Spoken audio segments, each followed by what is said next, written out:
Welcome to your own channel, Universal Pharmacist.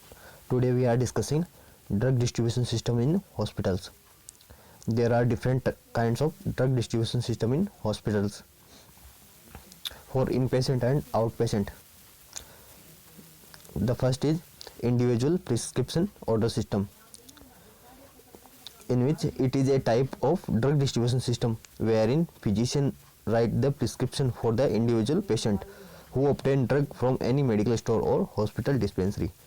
मतलब इसमें जैसे मान लो डॉक्टर इंडिविजुअली किसी पेशेंट को प्रिस्क्रिप्शन लिखता है जो कि किसी मेडिकल स्टोर या हॉस्पिटल डिस्पेंसरी से अपनी दवाएं ले सकता है। दूसरा है कंप्लीट फ्लोर स्टॉक सिस्टम, जिसमें under this system the drugs are given to the patient those through the nursing station and pharmacy supply of the drug store of a hospital. मतलब जिसमें मान लो किसी नर्सिंग स्टेशन या pharmacy supply जो भी hospital में होती है उसके थ्रू पेशेंट को ड्रग डिलीवर की जाती है।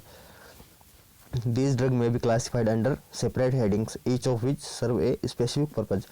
मतलब इसमें भी ड्रग डिस्ट्रीब्यूशन को अलग अलग टाइप से डिवाइड किया हुआ है। जैसे charge floor stock system means these are stocked at nursing station at all the times and are charged to the patient account। मतलब कि ये सारी दवाएं नर्सिंग स्टेशन पे सब मतलब सारे टाइम पर उपलब्ध होती है और ये डायरेक्टली पेशेंट के अकाउंट पे चार्ज की जाती है। दूसरा है non charge flow stock drugs, these are placed at nursing station at all the times for use of patient in ward and not directly charge on the patient. Means जो जितने भी patient ward में भर्ती है उनको ये दवाएं दी जाती हैं और ये डायरेक्टली पेशेंट को चार्ज नहीं की जाती। Cost are collected per day basis in hospital. मतलब जितने दिन पेशेंट हॉस्पिटल में रहता है उस बेसिस के हिसाब से इनकी कॉस्ट कलेक्ट की जाती है। Prescribing of floor stock drug, मतलब फ्लोर स्टॉक ड्रग्स कैसे प्रिस्क्राइब की जाती है। Normally the orders are written in physician on hand writing. There are 3 various method. Prescription order is written out in a separate block by the treating doctor. Carbon copy or Xerox copy of the chart order is sent to the pharmacist and chart order is transcribed by the person assigned to the ward। मतलब पहले doctor का prescription एक पर्ची के through मतलब दिया जाता है पेशेंट को हॉस्पिटल में किसी स्टाफ को, फिर कार्बन कॉपी और जीरोक्स उस प्रिस्क्रिप्शन की फार्मासिस्ट को भेज दी जाती है और जिसके साथ ये चार्ट भेजा जाता है वह उसको ट्रांसक्राइब करता है। मीन्स कि फार्मासिस्ट को बताता है कि क्या क्या चाहिए क्या कैसे नहीं चाहिए, किस हिसाब से मतलब फिजिशियन ने बताया। एंड नेक्स्ट पॉइंट है selection of charge stock drug. The final decision as to which drug shall be placed on the ward और nursing station should be rest with PTC. Means कि इसकी सारी जिम्मेदारी पीटीसी फार्मेसी थेराप्यूटिक कमेटी के ऊपर depend रहती है। जैसे मान लो कौन सी ड्रग रखनी है कौन सी नहीं रखनी, biological example biological product, vaccine, antivenom, narcotic etc। Means कि all schedule X drugs, mostly all schedule X drugs.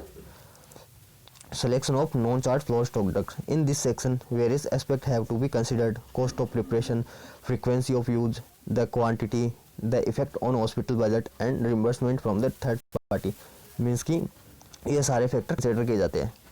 Like जैसे मान लो थर्ड पार्टी इंश्योरेंस, जैसे मान लो ESIC, state pensioner, army hospital में इत्यादि में थर्ड पार्टी जो पेमेंट होता है, जैसे मान लो इंश्योरेंस कंपनी के द्वारा जो हॉस्पिटल को क्लेम किया जाता है, वह सारी चीज़ें इसमें ध्यान में रखी जाती है। तो इसके एग्जाम्पल इस ड्रग डिस्ट्रीब्यूशन के एग्जाम्पल है drug basket system, a basket containing drugs for administration to inward patient. Example drug basket method. ऐसी बास्केट होती है उसमें सारी ड्रग स्टोर की जाती है जो नर्सिंग स्टेशन पे अवेलेबल रहता है, जिसमें नर्स डिलीवरी के लिए फॉर्म भरती है कि कौन कौन सी ड्रग्स है या नहीं है, और जब कंटेनर खाली होता है तो नर्स इसके अंदर और ड्रग ला के डालती है, और जब बास्केट भर जाता है तो पूरे फ्लोर को ये ड्रग डिलीवर की जाती है जहाँ पे जितने भी पेशेंट अवेलेबल है।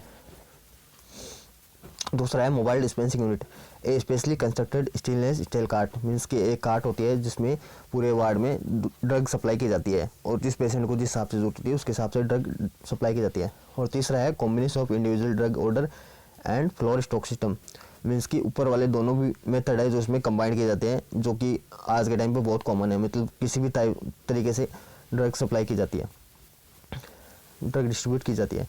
चौथा है unit dose dispensing system. Means कि medication dispense according to patient dose. मतलब डायरेक्ट की जितनी पेशेंट की डोज होती है उस हिसाब से उसकी मेडिकेशन डिस्ट्रीब्यूट की जाती है, जिसमें सेंट्रलाइज और डिसेंट्रलाइज। सेंट्रलाइज मतलब कि एक फ्लोर पर सारी चीज़ उपलब्ध हो, जैसे मान लो कि सारे पेशेंट हो, जैसे मान लो किसको कौन सी चाहिए किसको कौन सी चाहिए, मतलब एक ही जगह पे सारी चीज़ें हो। और है डिसेंट्रलाइज मतलब डिफरेंट प्लेस, मतलब अलग अलग जगह पे हो, जैसे मान लो फर्स्ट फ्लोर पे कोई दूसरा है या सेकंड फ्लोर पे दूसरा वार्ड है, उसके हिसाब से अलग अलग होता है इसमें डिस्ट्रीब्यूशन। और पाँचवा है न्यूअर कॉन्सेप्ट इन डिस्पेंसिंग, मतलब आजकल जितने भी न्यूअर कॉन्सेप्ट हैं जैसे medical order supply and individual charge system mosaic. In this system, all drugs in current use at hospital placed at nursing cabinet. Under this mosaic plan, drugs are placed before patient admittance. A pharmacist visits the patient floor on regular intervals to restock units and make charges to the patient account. Means कि जैसे मान लो और जितने भी पुराने system है उनमें patient के एडमिट होने के बाद सारी मतलब प्रोसेस पूरी की जाती है, लेकिन इसमें जैसे मान लो पेशेंट के एडमिट होने से पहले ही अपने को पता रहता है कि मतलब पेशेंट को क्या चाहिए क्या नहीं चाहिए, मतलब उसकी हिस्ट्री के अकॉर्डिंग उसमें सारी दवाइयाँ उसको डिस्ट्रीब्यूट की जाती है, जहाँ पर ये फार्मासिस्ट पहले ही पेशेंट के फ्लोर को विजिट करता है और सारी दवाइयों को चेक करता है। Thank you friend, thank you very much for watching. Please subscribe my channel on for notes and PDF. Join Telegram channel Universal Pharmacy. Thank you friends.